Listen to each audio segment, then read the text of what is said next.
Bismillahirrahmanirrahim. Assalamualaikum warahmatullahi wabarakatuh. Bagaimana kabarnya anak-anak soleha? Alhamdulillah.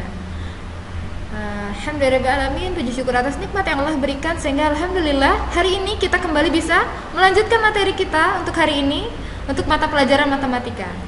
Salawat dan salam kepada baginda Rasulullah Muhammad sallallahu alaihi wasallam. Allahumma shalli ala Muhammad wa ala ali Muhammad. Baik, sebelum kita mulai pelajaran kita, alangkah baiknya kita awali dulu dengan sama-sama melafadzkan Bismillahirrahmanirrahim. Baik, sudah siap belum bukunya? Kalau belum, silakan disiapkan dulu. Ingat, buku matematika 4A ya, matematika kelas 4. Baik, silakan disiapkan dulu. Setelah itu kita lanjutkan pelajarannya. Baik, sebelum kita mulai materi kita, alangkah baiknya kita bertafakkur dulu. Kita simak firman Allah yang artinya perumpamaan atau nafkah yang dikeluarkan oleh orang-orang yang menafkahkan hartanya di jalan Allah adalah serupa dengan sebutir benih yang menumbuhkan 7 bulir. Pada setiap bulir-bulir 100 biji. Allah melipat gandakan ganjaran bagi siapa yang Dia kehendaki, dan Allah Maha Luas karunia-Nya lagi Maha mengetahui. Surat Al-Baqarah ayat 261. Nah, dalam surat ini dikatakan bahwa orang-orang yang menafkahkan hartanya di jalan Allah, maka hendaknya kita berbagi. Nah, ini berkaitan dengan materi kita hari ini, yaitu tentang pecahan. Jadi ketika kita memiliki sesuatu, maka hendaklah kita berbagi kepada orang lain. Berapa kadarnya? Berapa bagiannya? Maka kita pelajari di materi kita hari ini. Hari ini yang akan kita bahas adalah tentang pecahan. Di bab pecahan ini akan ada 3 bagian yang akan kita pelajari, yaitu pecahan senilai, jenis-jenis pecahan, dan penaksiran. Tapi untuk kesempatan kali ini yang akan kita bahas adalah tentang pecahan senilai. Iya. Silakan dibuka bukunya halaman 5. Nah, di pecahan senilai kita akan belajar tentang bagaimana cara menentukan pecahan senilai, membandingkan 2 pecahan, dan mengurutkan pecahan, kemudian menyederhanakan pecahan. Baik, di bagian pertama, pecahan senilai di halaman 5, kita akan bahas mengenai menentukan pecahan senilai. Ternyata ada beberapa cara yang bisa kita gunakan untuk menentukan pecahan yang senilai. Yang pertama dengan menggunakan gambar. Coba anak-anak ustazah lihat di layarnya. Di sini ada gambar kue. Wah, siapa yang mau makan kue? Nah, tapi tidak lupa ya membaca Bismillah. Nah, kue ini seperti kita baca tadi dalam surat Al-Baqarah bahwa hendaklah menafkahkan atau membagikan. Nah, kue ini kalau kita potong menjadi 4 bagian, nah seperti ini anak ya. Lalu kita arsir 1 bagiannya, maka ini disebut dengan pecahan 1/4 ya. Kemudian ternyata jika kue ini kalau tadi kita bagi 4, sekarang kita bagi 8. Kita arsir 2 bagiannya, ternyata ukurannya ini sama ya. Nah, kemudian di gambar ketiga ini ada 1 buah kue yang dipotong menjadi 12 bagian dan kita arsir 3 bagiannya. Ternyata luas daerah yang diarsir ini sama, 1/4, 2/8, 3/12. Nah, inilah yang dimaksud dengan menentukan pecahan yang senilai dengan menggunakan gambar. Jadi berdasarkan gambar dapat dilihat bahwa luas daerah yang diarsir pada 3 lingkaran ini sama. Berarti 1/4 sama dengan 2/8 sama dengan 3/12. Alhamdulillah. Ya, tidak lupa ya tadi punya kue berbagi dengan orang lain. Kalau ada 4 orang berarti 1/4. Kalau banyak orangnya bisa dipotong-potong kecil-kecil, dibagi-bagi secara seimbang. Baik, kita lanjutkan. Kalau tadi menentukan pecahan senilai berdasarkan gambar atau dengan gambar, maka yang kedua kita menggunakan perkalian. Iya. Tadi berdasarkan gambar, lihat ya. Di sini ada gambarnya lagi. Ada 1/4, 2/8, 3/12, 6/24. Dari gambar ini terlihat bahwa 1/4 sama dengan 2/8 sama dengan 3/12 dan sama juga dengan 6/24. Ternyata kita lihat di sini 1/4 jika penyebut dan pembilangnya kita kalikan dengan 2. Nah, di sini 1 dikali 2 hasilnya 2. 4 dikali 2, hasilnya 8. Ternyata 1/4 ini sama dengan 2/8. Nah, terbukti tadi dengan gambar. Nah, yang kedua, 1/4 jika penyebut dan pembilangnya sama-sama kita kali dengan angka 3, 1 dikali 3 hasilnya 3, 4 dikali 3 hasilnya 12, maka ini juga sama dan terbukti dengan gambar. Sama juga dengan jika 1/4 ini kita kali dengan 6. Maka ternyata pecahan senilai selain bisa ditentukan dengan menggunakan gambar, bisa juga kita gunakan perkalian. Masya Allah, hebat. Asalkan kita tidak mengalinya dengan angka 0. Iya, jadi bisa dengan dikalikan ya nak ya. Nah, yang ketiga, cara ketiga adalah dengan pembagian. Iya, tepat sekali. Sama halnya dengan perkalian tadi, berdasarkan gambar, ternyata pecahan-pecahan ini memiliki ukuran yang sama, luas daerah arsiran yang sama. Maka ternyata jika 2/8 ini kita bagi, nah kalau tadi kita kali, sekarang kita bagi ya nak ya.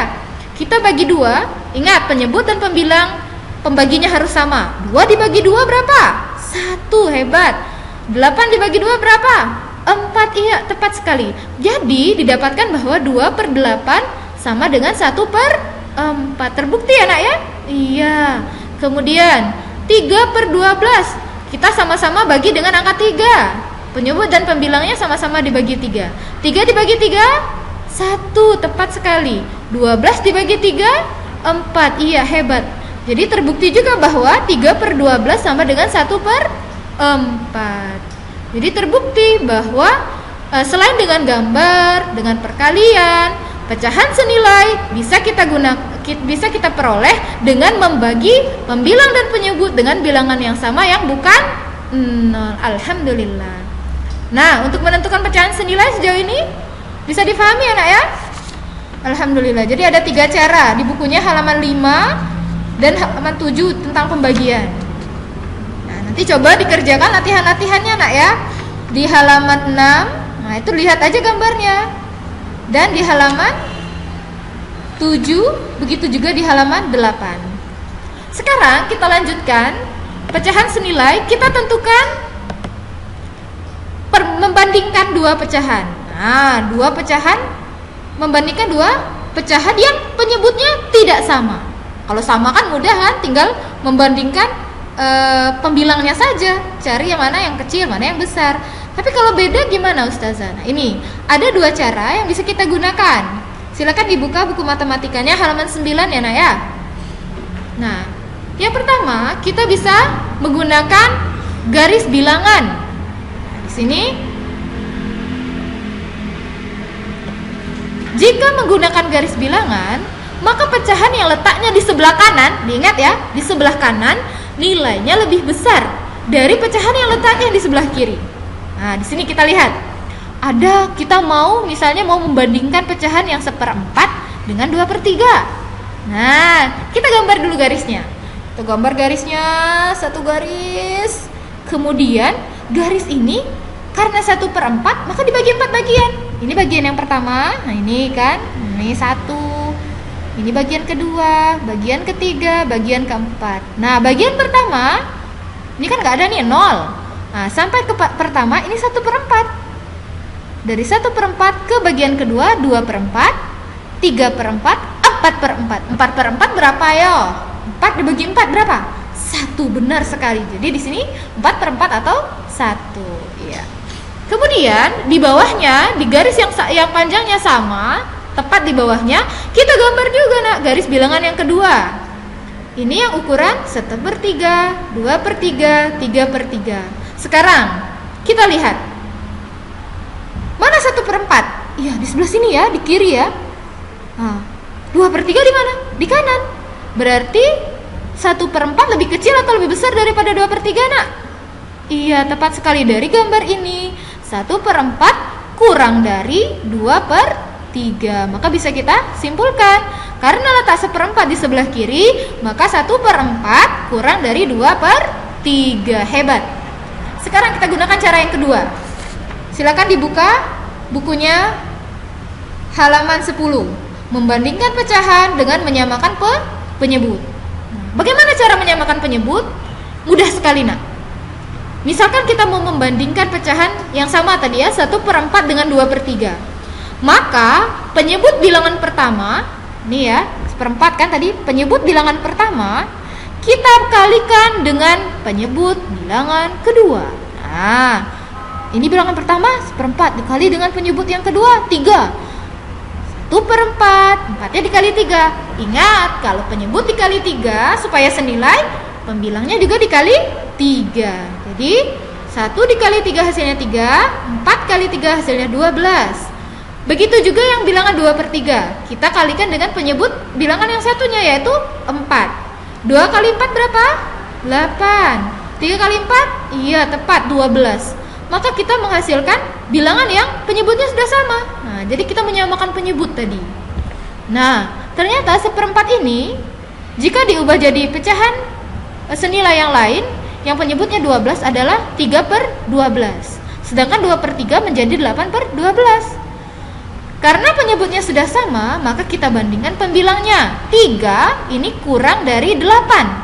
Jadi 3/12 kurang dari 8/12, yang artinya 1/4 kurang dari 2/3. Masya Allah. Bisa difahami anak ya? Alhamdulillah. Selanjutnya kita akan mengurutkan pecahan. Ini pasti bisa semua ini karena mudah sekali. Apalagi kita urutkan pecahan yang penyebutnya sama. Nah, bisa dibuka di halaman 11. Nah, di halaman 11 kita akan mengurutkan pecahan yang penyebutnya sama. Maka hanya mengurutkan pembilangnya saja. Misalnya 3/6, 5/6, 4/6, dan 1/6. Kita akan urutkan dari yang terkecil. Maka urutkan saja 1, 3, 4, 5. Jadi urutannya 1/6, 3/6, 4/6, 5/6. Gampang sekali kan nak? Alhamdulillah. Selanjutnya kita akan belajar menyederhanakan pecahan di halaman 12 ya nak ya. Di halaman 12, untuk menyederhanakan pecahan, maka kita cukup membagi pembilang dan penyebut dengan bilangan yang sama sampai nilai yang terkecil.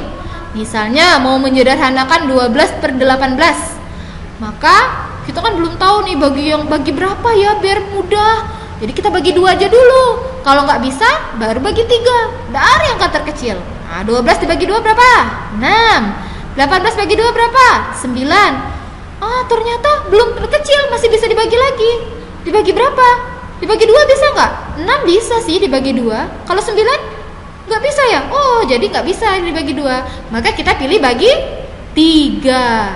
6 dibagi 3, 9 dibagi 3. 6 dibagi 3 berapa nak? Iya, 2. 9 dibagi 3, 3. Maka hasilnya paling sederhana dari 12/18 adalah 2/3. Alhamdulillah. Untuk pecahan senilai bisa difahami anak ya? Alhamdulillah. Cukup. Kita lanjutkan dengan jenis-jenis pecahan. Jenis-jenis pecahan ini dibahas di halaman 12. Pertama adalah pecahan biasa. Ini sudah sering, mungkin sudah dapat di kelas 2, di kelas 3 sudah ketemu nak ya. Pecahan biasa adalah pecahan yang hanya memiliki pembilang dan penyebut. Misalnya A/B. A-nya pembilang yang atas dan B penyebut yang bawah. Contohnya 1/4, 2/5, dan lain-lain.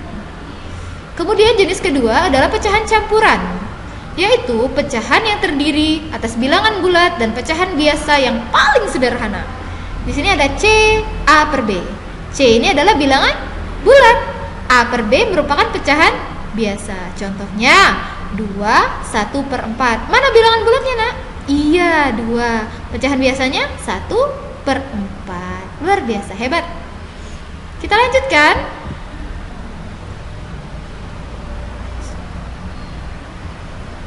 Nah, kita lanjutkan. Bagaimana mengubah pecahan biasa menjadi pecahan campuran? Ini juga mudah nak. Nah, misalnya 3/2. Berapa sih pecahan campurannya? Kita coba. 3 bagi 2 berapa? 3 dibagi 2. Ayo coba. Tangannya mana? 3 dibagi 2. Berarti dikurang 2 nih kan? Masih ada sisa 1. Nah ya kan?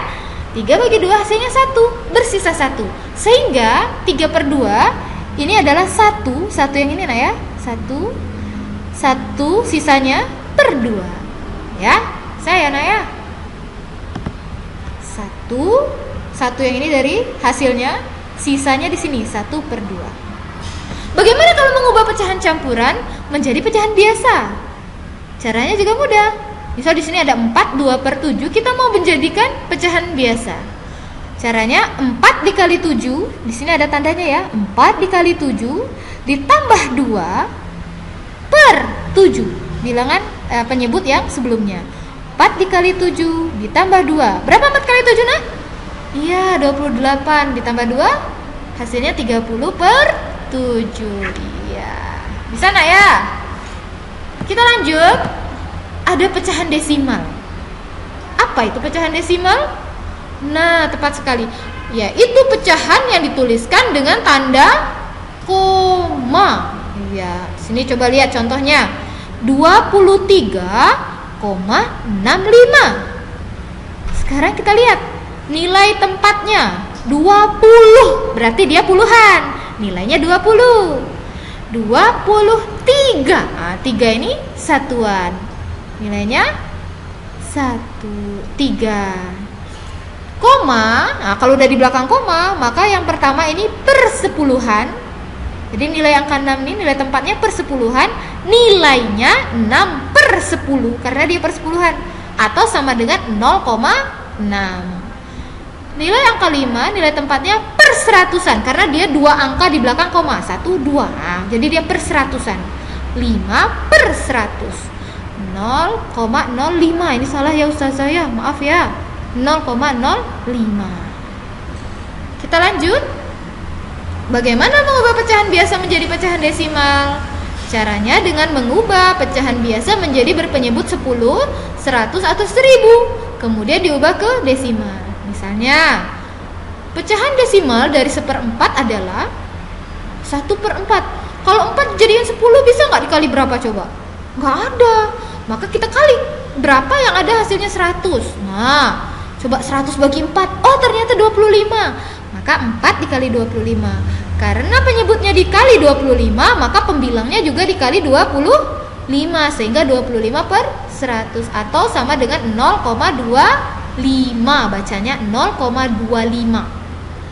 Kemudian mengubah pecahan desimal menjadi pecahan biasa, yaitu dengan mengubahnya menjadi bentuk pecahan berpenyebut 10, 100, atau 1000, kemudian diubah ke pecahan paling sederhana. Misalnya, pecahan biasa dari 0,4 adalah 0,4 ini kan sama dengan 4/10. Kita sederhanakan setelah itu. 4 dibagi 2, 10 bagi 2, 5. Bisa nak ya insyaallah? Nanti diulang-ulang lagi. Kemudian jenis pecahan yang terakhir adalah persen. Artinya per 100. Lambangnya seperti ini. Misalnya 10%. Ini artinya 10/100. Dibaca 10%. Nah, bagaimana cara mengubah pecahan biasa menjadi persen? Yaitu dengan mengubah pecahan tersebut, penyebutnya menjadi 100. Misal, ubah 1/2 menjadi bentuk persen. 1/2. 2 ini kalau harus jadi 100 dikali berapa ya? Berarti 100 dibagi 2 berapa nak? 50. Maka kita kali dengan angka 50. Kalau penyebutnya dikali 50, pembilang juga kita kali 50. Maka 50/100. Kalau diubah jadi 50%. Kemudian mengubah persen menjadi pecahan biasa, yaitu dengan mengubah persen menjadi pecahan berpenyebut 100, kemudian diubah ke pecahan paling sederhana. Misal, ubahlah 25% menjadi pecahan biasa. 25% sama dengan 25/100. Kita sederhanakan. Ustazah bagi berapa? Kalau nggak bisa langsung bagi 25, dapat dari mana? Kita boleh bagi 2 dulu. Bisa nggak bagi 2? Nggak bisa. Bagi 3? Nggak bisa. Bagi 5? Ternyata bisa bagi 5. Nanti ternyata ada yang bisa dibagi lagi. Bisa juga dibagi 25. 25 bagi 25, 100 bagi 25, 4. Jadi bentuk pecahan biasa dari 25% adalah 1/4. Baik anak-anak soleha, mungkin ini dulu yang kita bahas untuk hari ini, yaitu tentang pecahan senilai dan jenis-jenis pecahan. Silakan difahami, latihan-latihannya boleh dikerjakan, tidak usah semuanya. Misal ada satu latihan, kerjakan 2 atau 3 soal. Enak ya? Semoga bisa bermanfaat, semoga bisa difahami dengan baik dan menambah ilmu pengetahuan kita. Tak lupa tadi, seperti yang di awal dikatakan, sudah belajar pecahan, kita harus berbagi. Jangan sendiri-sendiri. Ya, semangat anak-anak soleha. Demikian video kita hari ini, pembelajaran kita hari ini. Tetap semangat, belajar dan terus belajar dimanapun kita berada. Oke? Semaksimal mungkin, ayah bunda mohon bantuannya. Saya Zahiri dengan sama-sama melafazkan hamdalah, alhamdulillahirabbil alamin, dan kafaratul majelis, subhanakallahumma bihamdika, asyhadu an la ilaha illa anta, astaghfiruka wa atubu ilaik. Banyak salah ustazah, mohon maaf, pada Allah mohon ampun. Ustazah Zahiri, assalamualaikum warahmatullahi wabarakatuh.